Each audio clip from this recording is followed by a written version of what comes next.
नमस्कार, मैं हूं आपके साथ आस्था कौशिक। नेशनल हेराल्ड केस मामले में ईडी की पिछले 3 दिन से राहुल गांधी से पूछताछ लगातार जारी है और इसे लेकर कांग्रेस हर जगह प्रदर्शन कर रही है और आज तो प्रदर्शन के दौरान आगजनी तक हो गई। लेकिन आज अखिलेश यादव ने राहुल गांधी की पूछताछ को लेकर एक ट्वीट भी किया। दरअसल उन्होंने ईडी के बहाने सरकार पर निशाना साधा और ईडी की फुल फॉर्म को अपनी तरीके से डिफाइन किया।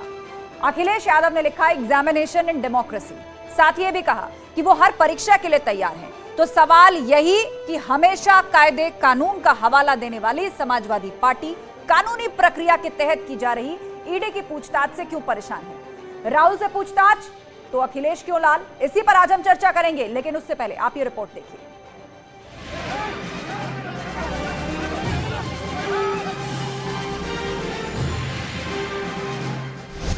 राहुल का ईडी से सामना, अखिलेश परेशान।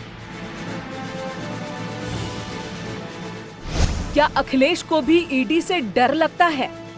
कांग्रेस का हो या समाजवादी पार्टी का हो या जिनके ऊपर भ्रष्टाचार के छींटे पड़े हुए हैं या उनको लगता है कि आने वाले समय में कोई जांच की आंच उन तक आ सकती है, उसके कारण से उनमें भय रहता है। श्री अखिलेश यादव जी बहुत बौखलाए हुए हैं। 400 सीट जीत रहे थे और सत्ता में नहीं पहुंच पाए और 25 साल तक आगे पहुंचने की कोई दूर दूर तक संभावना नहीं है। ये बौखलाहट के बयान है। सत्याग्रह का नाम, सड़क पर संग्राम।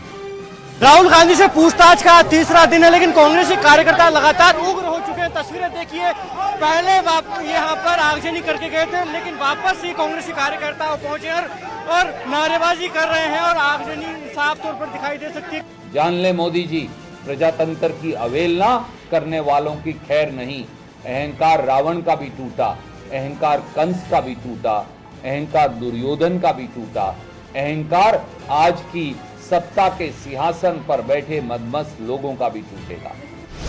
ईडी तो बहाना है, सरकार पर निशाना है। सरकार आज इस हाल तक पहुंच गए, लगता है कि ये government of the criminal, for the criminal, by the criminal. और दबाव को झड़प और आगजनी की सीमा तक ले जाना, जो कुछ ये हुआ है, यह दर्शा रहा है कि अगर 3 दिन से यह जमावड़ा हुआ था तो उसका वास्तविक मंतव्य क्या था, वह क्रमशः उजागर होता चला जा रहा है। राहुल से पूछताछ, अखिलेश लाल।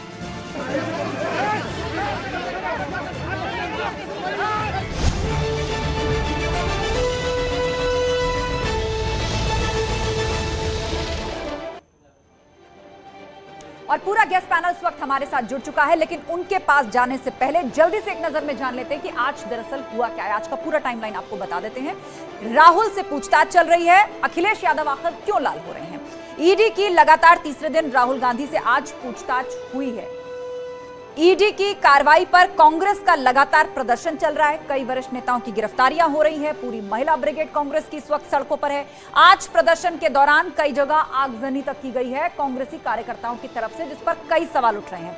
ईडी की पूछताछ को लेकर अखिलेश यादव ने एक ट्वीट किया है और उस ट्वीट में क्या है वो भी बता देते हैं। ईडी को अपनी तरह से डिफाइन कर रहे हैं अखिलेश यादव और लिख रहे हैं एग्जामिनेशन इन डेमोक्रेसी। और वो क्या लिखते हैं आगे? अखिलेश ने ऐलान भी किया कि हर परीक्षा को तैयार, परीक्षा कोर्ट यानी उसी एग्जामिनेशन की बात जिसको वो ईडी को डिफाइन करते हुए कह रहे हैं एग्जामिनेशन इन डेमोक्रेसी। और इस पर चर्चा के लिए हमारे साथ पूरा गेस्ट पैनल जुड़ चुका है।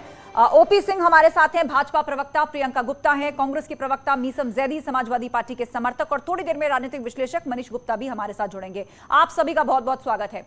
सबसे पहले सवाल मीसम जैदी आपसे यही, एग्जामिनेशन इन डेमोक्रेसी आप ईडी को कह रहे हैं, आखिर इतना गुस्सा क्यों आ रहा है अखिलेश यादव को? आप लोग तो संवैधानिक प्रक्रियाएं, नियम कानून की बात करते हैं, उसका हवाला देते हैं, तो ईडी जो पूछताछ कर रही है वो भी तो किसी नियम कानून के तहत कर रही है। क्या परेशानी है इससे आपको?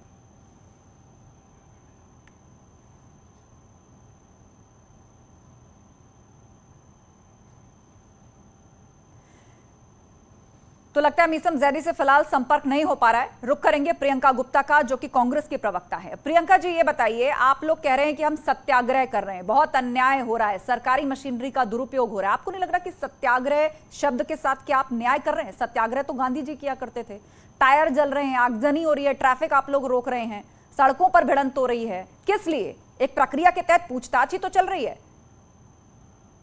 चूंकि ये सिर्फ एक प्रक्रिया नहीं है, ये विपक्ष के एक नेता जो जनता के मुद्दे उठाते हैं उनके खिलाफ ईडी का इस्तेमाल है, जो गलत तरीके से किया जा रहा है। कैसे गलत तरीके से किया जा रहा है प्रियंका जी? मूल सवाल पर ही रहते हैं, कैसे गलत किया जा रहा है? कांग्रेस पार्टी को उसमें क्या गलत लग रहा है? एक सरकारी एजेंसी है, वो इन्वेस्टिगेट कर रही है, वो पूछताछ सवाल जवाब के लिए बुला रही है, उसमें तो किसी तरह का टॉर्चर नहीं हो रहा, एक प्रक्रिया फॉलो की जा रही है, तो क्या गलत हो रहा है मुझे बताइए। क्या इससे पहले ईडी ने कभी इंक्वायरी नहीं की है, या कोई और नेता ईडी के सामने कभी नहीं गए हैं? ईडी की इंक्वायरी से किसी को डर नहीं लगता। ईडी की इंक्वायरी से ना ही हमारे नेता को डर लगता है, ना ही हमारे कार्यकर्ता को डर लगता है। परंतु आप जब इलेक्शन नजदीक है, 18 महीने बचते हैं, तब आपको याद आता है कि ईडी की कार्रवाई होनी है। और ईडी इतने दिनों से 8 साल से इस मुद्दे पर कहां पहुंची हुई है? क्यों ये इस आज तक एफआईआर दर्ज नहीं हुई है? क्यों ये कोर्ट में केस नहीं गया है? क्योंकि कोर्ट में ये केस जाएगा तो तुरंत खारिज हो जाएगा, क्योंकि उस केस में कुछ है ही नहीं। और आपके पास कोई तथ्य नहीं है, सिर्फ आप परेशान करना चाहते हैं, उस बुलंद आवाज को दबाने की कोशिश कर रहे हैं। ऐसा कांग्रेस पार्टी कह रही है, ऐसा आप लोग कह रहे हैं कि कोई तथ्य नहीं है और चुनाव से 18 महीने पहले इसकी याद क्यों आई? लेकिन ईडी एक स्वतंत्र एजेंसी है, वो जांच कर रही है। ये आप या मैं बैठकर तय ही नहीं कर सकते तथ्य हैं या नहीं है, वो तो तब सामने आएंगे जब सवाल जवाब सही तरीके से पूरा होगा। पर आप तो सड़कों पर बवाल कर रहे हैं, आगजनी कर रहे हैं। ना आप हमारे नेता को अगर परेशान किया जाएगा तो ये पूरी कांग्रेस पार्टी उसका विरोध करेगी और शांतिपूर्ण ढंग से करेगी। और जिस तरह से आज भारतीय जनता पार्टी इस सत्याग्रह को दबाने की कोशिश कर रही है, पूरी जनता देख रही है। आप आज देखिए, आज की प्रेस कॉन्फ्रेंस में बघेल जी ने यह कहा कि उनके स्टाफ को नहीं आने की इजाजत है। एक मुख्यमंत्री के स्टाफ को जाने की इजाजत नहीं है। आप मुख्यमंत्रियों को रोक कर रख रहे हैं। आप जो कांग्रेस का पार्टी कार्यालय वहां नहीं जा सकते। नेताओं को आपने कैद कर रखा है, किस बात का डर है आपको? क्यों इतना डरे हुए हैं? क्योंकि वहां आगजनी हो रही है, ट्रैफिक रोका जा रहा है, पुलिस से भिड़ंत हो रही है। अब भी आपको लगता है कि कोई कदम नहीं उठाया जाएगा? और जिसको आप सत्याग्रह कह रहे हैं, वो कब हिंसा का बड़ा रूप ले ले, आज तस्वीरें देख के कोई भी कहेगा जलते वो टायर देखे गए। कोई हिंसा का रूप नहीं लेगा। कांग्रेस पार्टी का कार्यकर्ता पूरी तरह से व्यवस्थित है और किसी तरह की कोई हिंसा में नहीं है।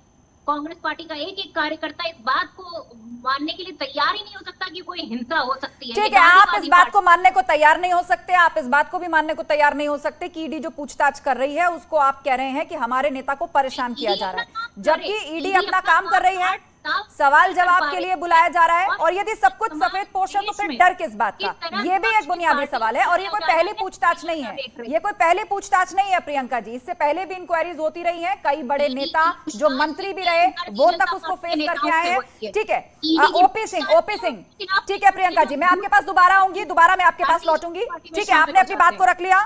ओपी सिंह जी भी भाजपा प्रवक्ता हमारे साथ जुड़े हुए हैं। ओपी सिंह जी, कांग्रेस इसकी टाइमिंग को लेकर सवाल उठा रही है, और आपको नहीं लग रहा कि इसको जो सत्याग्रह कहा जा रहा है या जिस तरीके से कांग्रेसी कार्यकर्ता ये आंदोलन चला रहे हैं, आरोप तो ये है कि भाजपा सरकारी मशीनरी का इस्तेमाल कर रही है 2024 के लिहाज से, तो क्या यहां पर कांग्रेस पार्टी भी इतना बड़ा या इसको इतना बड़ा आंदोलन बना के खुद के रिवाइवल के प्लान पर काम कर रही है?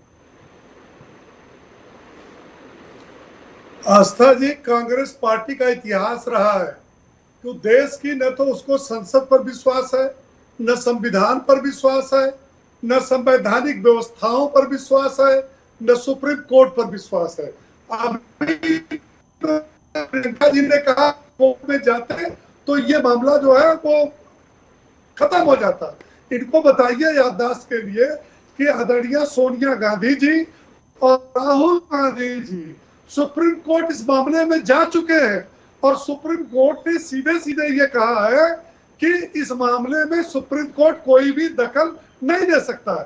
भाई साच को आज का, अगर आप सही हैं तो ये ईडी ने जो डेट रखा था उसके पहले कांग्रेस पार्टी, खासतौर से राहुल गांधी ने अपने दोनों मंत्रियों को, सभी सांसदों को, विधायकों को, बड़े नेताओं को, महिला विंग को, कांग्रेस पार्टी को, अरे भाई आप, ईडी ने आपसे सवाल पूछने के लिए बुलाया है, इतनी प्लानिंग करके, सत्याग्रह का नाम दे करके, धरना का नाम दे करके आप अव्यवस्था फैलाना चाहते हैं, आप जो है आगजनी करना चाहते हैं। आखिर आपकी मंशा क्या? क्या इसी बहाने आप राजनीतिक लाभ लेना चाहते हैं? अरे ईडी सवाल पूछ रही है हमारे कमोबेश यही आरोप आप पर लग रहा है ओपी सिंह जी, कांग्रेस की तरफ से यही आरोप आप पर लग रहा है कि 2024 के लिहाज से आपने अभी से तैयारी शुरू कर दी है, वरना ये केस तो बहुत पुराना है। 8 साल से ईडी को इसकी याद क्यों नहीं आई? इसके टाइमिंग को लेकर कांग्रेस पार्टी सवाल उठा रही है। आपके पास मैं एक बार फिर से लौटूंगी, लेकिन मीसम जैदी हमारे साथ कनेक्ट हो गए हैं, समाजवादी पार्टी के समर्थक, क्योंकि अखिलेश यादव ने भी इस पर ट्वीट किया है। प्रियंका जी, मैं दोबारा आपको बोलने का मौका दूंगी, लेकिन एक एक बार सभी पैनलिस्ट अपनी बात रख लें, सभी पैनलिस्ट अपनी बात रख ले। मीसम जैदी जी, अखिलेश यादव क्यों परेशान हो गए? वो क्यों कह रहे हैं एग्जामिनेशन इन डेमोक्रेसी? एक प्रक्रिया है, उसके तहत ईडी पूछताछ कर रही है, राहुल गांधी अपीयर हो रहे हैं, वो 3 दिन से लगातार इंक्वायरी में शामिल हो रहे हैं, कांग्रेसी बवाल कर रहे हैं, तो अखिलेश यादव इस पर लाल क्यों हैं? इस मामले में तो मुझे लगता है सबसे अच्छा जवाब राहुल जी के प्रवक्ता से, कांग्रेस के प्रवक्ता से आप ले तो अच्छा है। और रही बात माननीय राष्ट्रीय अध्यक्ष अखिलेश यादव जी की, तो मुझे लगता है आपने उनके ट्वीट पर तो ध्यान नहीं दिया। वो परेशान नहीं हुए हैं, बल्कि उन्होंने ये बताया है कि ईडी का जो फुल नेम है वो आज की डेट में क्या हो गया, और हम उसके लिए तैयार हैं किसी भी तरह की जांच करने के लिए। क्योंकि ईडी तो एक सरकारी विभाग है, ईडी के बारे में नहीं कहा गया, बल्कि ईडी को असंवैधानिक तरीके से संचालित करने के ऊपर प्रश्न चिन्ह लगता है कि आखिर जब चुनाव नजदीक होता है देश में, तो आखिर ये ईडी क्यों जो है वो क्या कहते हैं एक्टिव हो जाती है। और जाहिर सी बात है कि इसको एक्टिव कर कौन रहा है पीछे से, क्योंकि ईडी और ईडी के अधिकारी तो एक कठपुतली है, और इसके पीछे तो कोई ना कोई एक साजिश के तहत कोई ना कोई कार्य कर रहा है, कोई एक पार्टी और कोई दल लगा हुआ है। आप लोग हर सरकारी एजेंसी पर सवाल उठाते हैं, हर स्वतंत्र एजेंसी पर सवाल उठाते हैं, संवैधानिक संस्था पर सवाल उठाते हैं, कोर्ट पर सवाल उठाते हैं, हर इंस्टीट्यूशन को कटघरे में खड़ा करते हैं। एक चुनाव आप लोग हार चुके हैं, तो क्या 2024 में भी इसी तर्ज पर चलेंगे? ईडी पर सवाल खड़े कर रहे हैं। हम 100 चुनाव भी हार जाएंगे आस्था जी, मगर हम सवाल ईडी पे नहीं उठाएंगे। हम सवाल उठाएंगे असंवैधानिक तरीके से इस्तेमाल किया गया हुआ कार्य जो कि सरकारी मशीनरी द्वारा किया जा रहा है। हमने ईडी का विरोध नहीं किया है, हमने ईडी को गैर तरीके से ऑपरेट करने का हम विरोध कर रहे हैं कि जिस तरह से ईडी एक किसी पार्टी के द्वारा केंद्रित होकर के और निर्देशित होकर के जो कार्य कर रही है, जो देश भावना से कार्य कर रही है, सवाल उस पर उठाया जा रहा है। अगर ये केस राहुल जी के खिलाफ था और 8 साल पहले से, तो यही जो बात कांग्रेस कर रही है, क्या इस वक्त बच्चा नहीं जानता है कि जब भी कभी आप चुनाव से प्रभावित होते हैं तो आप लोकतंत्र की ईडी के माध्यम से, सीबीआई के माध्यम से हत्या करना चाहते हैं, लोकतांत्रिक हत्या करना चाहते हैं। ये तो बच्चा जान रहा है। इसका जवाब आप पूछिए यहाँ आज की डेट में जो हमारी सत्ता है, जो सरकार है भारतीय जनता पार्टी की, जो सत्तारूढ़ी सरकार है, वो इसका जवाब दे अच्छी तरह से। चलिए ठीक है, हमारे साथ मनीष गुप्ता भी है, राजनीतिक विश्लेषक। मनीष जी बताइए, यहां पर सीधा सवाल ईडी पर खड़ा किया जा रहा है। दलील ये कि 8 साल तक इस मामले की याद क्यों नहीं आई, इसकी टाइमिंग को लेकर सवाल है। और कांग्रेस पार्टी इसका जिस तरह से विरोध कर रही है, कह तो रही है सत्याग्रह, लेकिन सड़कों पर क्या हो रहा है ये सब दिख रहे हैं। मतलब एक संस्था प्रक्रिया के तहत यदि इंक्वायरी करती है, तो उस पर इतना बड़ा आंदोलन, आपको लग रहा है कि ये एक रिवाइवल प्लान का भी स्टेप 1 हो सकता है कांग्रेस पार्टी के लिए स्ट्रैटेजी के तहत? देखिए, मैं कांग्रेस और समाजवादी पार्टी दोनों के नेताओं को यह कह देना चाहता हूं कि जब तक आप मोदी जी की इस मुहिम एक समय एक चुनाव का समर्थन नहीं करेंगे, आप एजेंसियों पर इस तरीके से आरोप लगाते रहेंगे।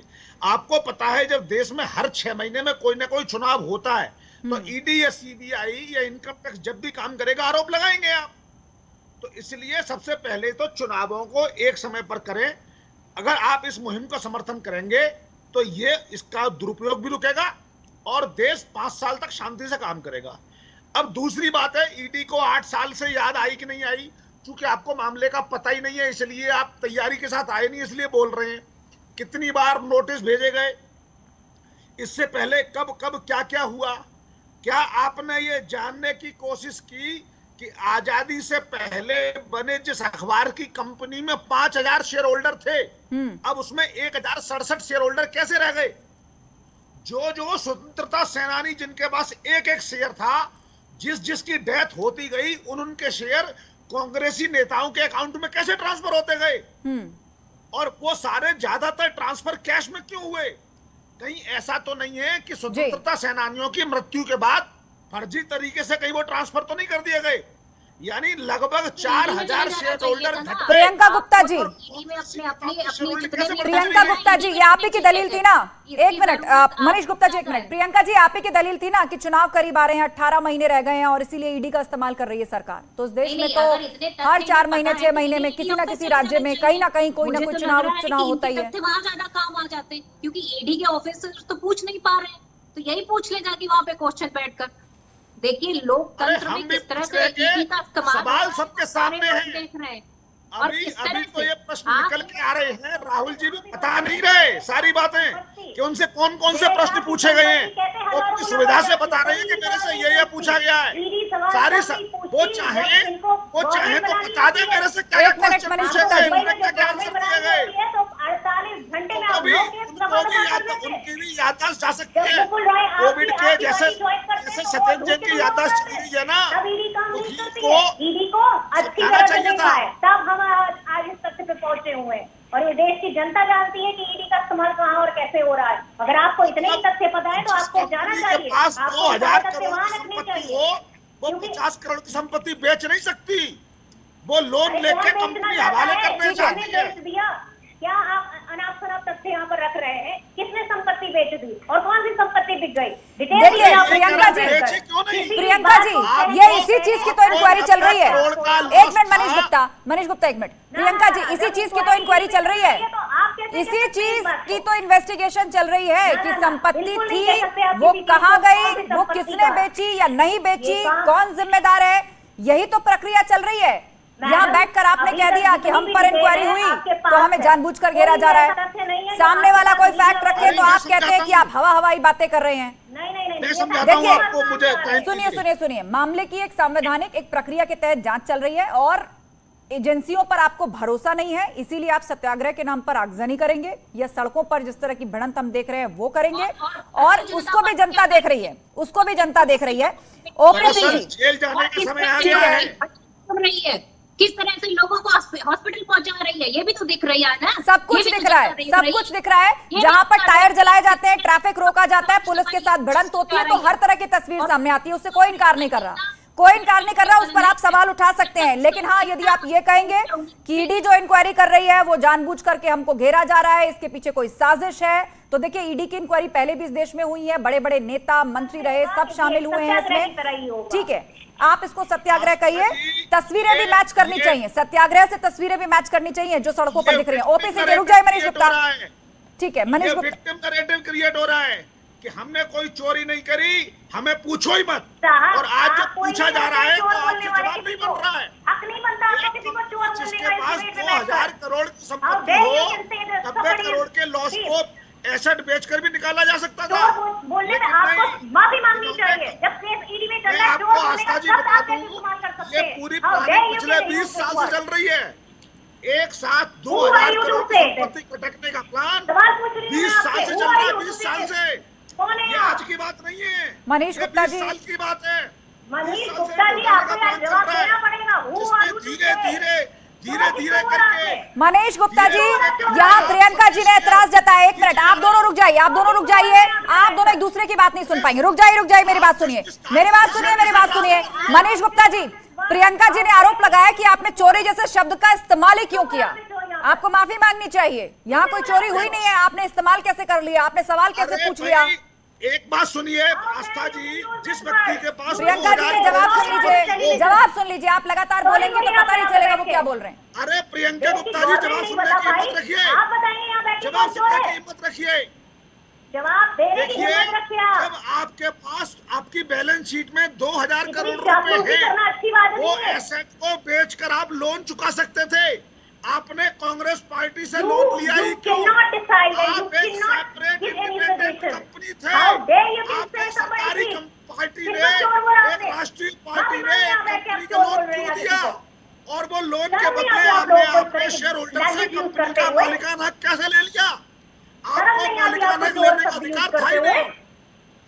स्वाधीनता संग्राम के सेनानियों की कड़ी मेहनत का पैसा आपने हड़पने का प्रयास किया है।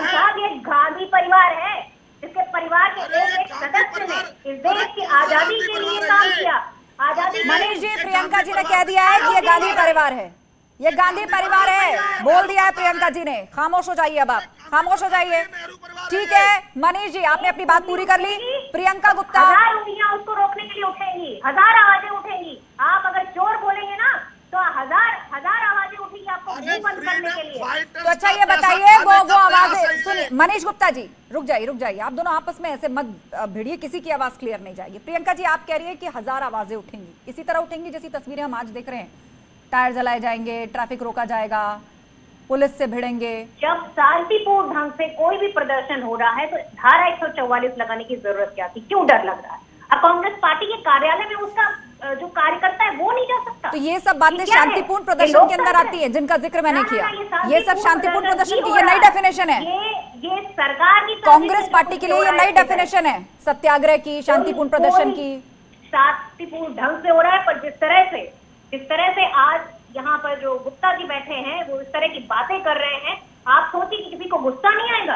आप बिना सोचे समझे इस वर्ड का इस्तेमाल कैसे कर सकते हैं डिबेट में? आपको हिम्मत कैसे पड़ जाती है कि उस परिवार के लिए, जिस परिवार ने अपने एक व्यक्ति को खो दिया, इस देश के लिए जो शहीद हो गए, परिवार ने सत्ता की मलाई भी खूब खाई है, बनाने के लिए उस परिवार की सत्ता की मलाई भी खाई है। ठीक है, आज तक वो मलाई ढूंढ नहीं पाए हैं आप। ठीक है प्रियंका जी, आपने बात पूरी कर ली। प्रियंका जी आपने बात पूरी कर ली। अब शांतिपूर्ण तरीके से इसका जवाब मनीष गुप्ता से सुन लीजिए 20 सेकंड, उसके बाद फिर ओपी सिंह जी। देखिए, सत्ता की मलाई अगर खाई है और अगर परिवार में खोई है, दोनों अलग अलग इवेंट हैं। ना खोने में किसी का जो रोल है, ना सत्ता की मलाई में किसी का रोल है। सत्ता की मलाई आपने खाई है, लेकिन यहाँ 5000 शेयर होल्डर थे। आस्था जी शेयर होल्डर 5000 थे। 1931 एक शेयर होल्डर एक शेयर, ऐसे 5000 लोगों के पास शेयर थे।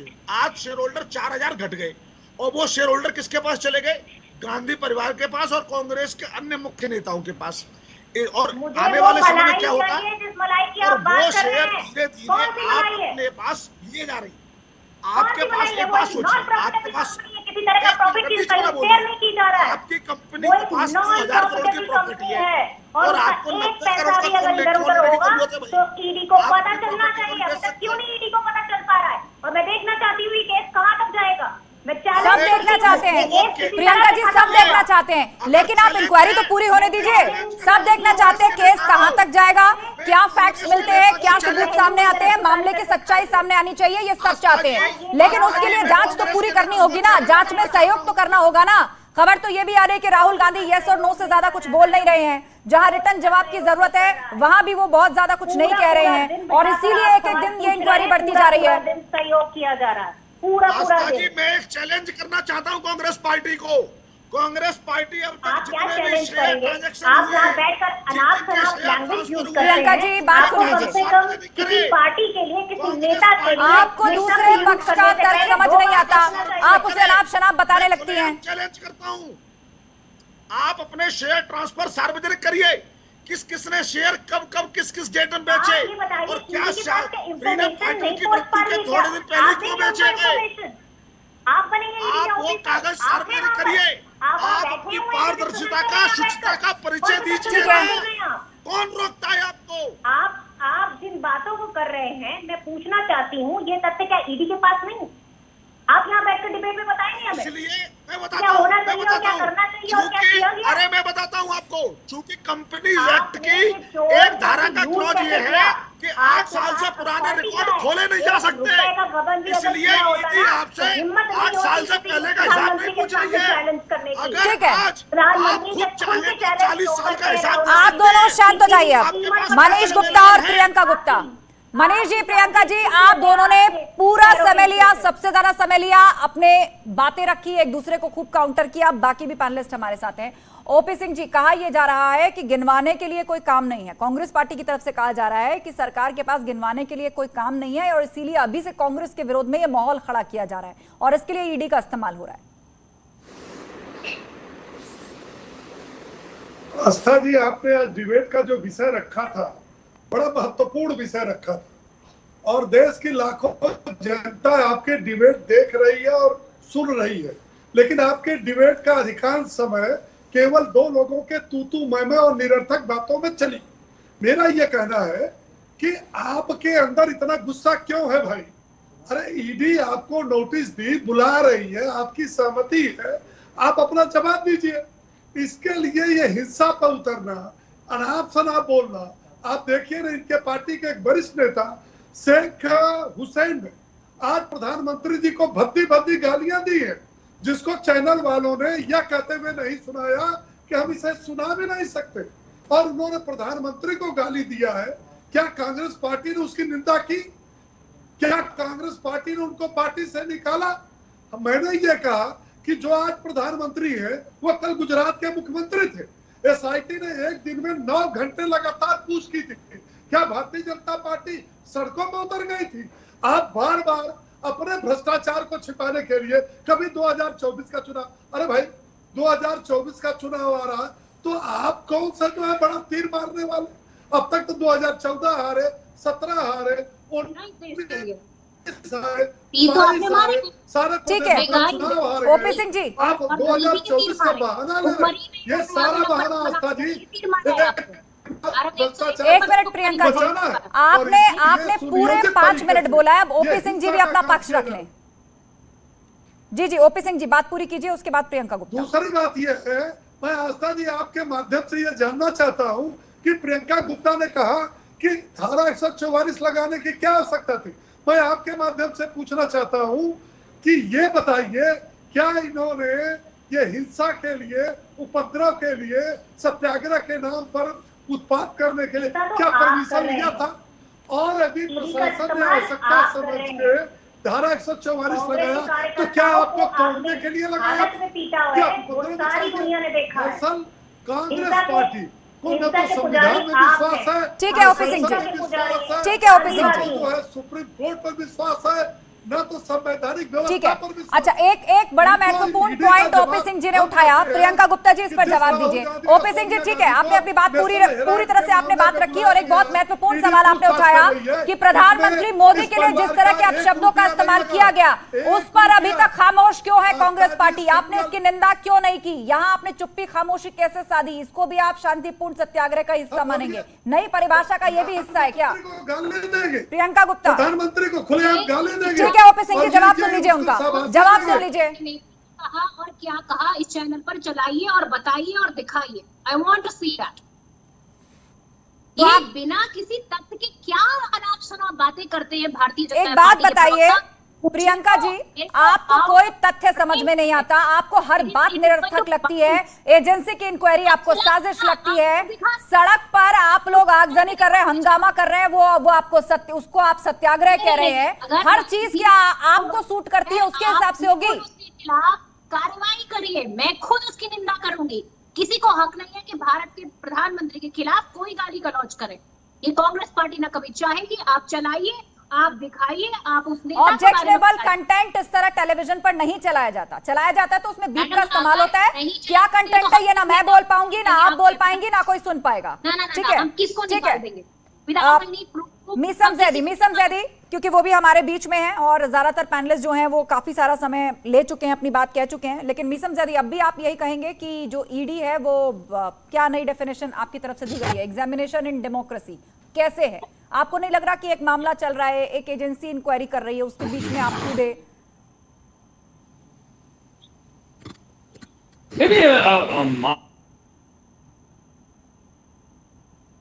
रहती है और सरकार को भी कहीं ना कहीं ये बात कही कि हमेशा जो विवादित चीजें हैं हमेशा उन्हीं को उठाती है, कभी मुद्दों पर आती नहीं है। चुनाव नजदीक है तो आपने राहुल जी को उठा लिया, उनसे सवाल जवाब करना शुरू कर दिया।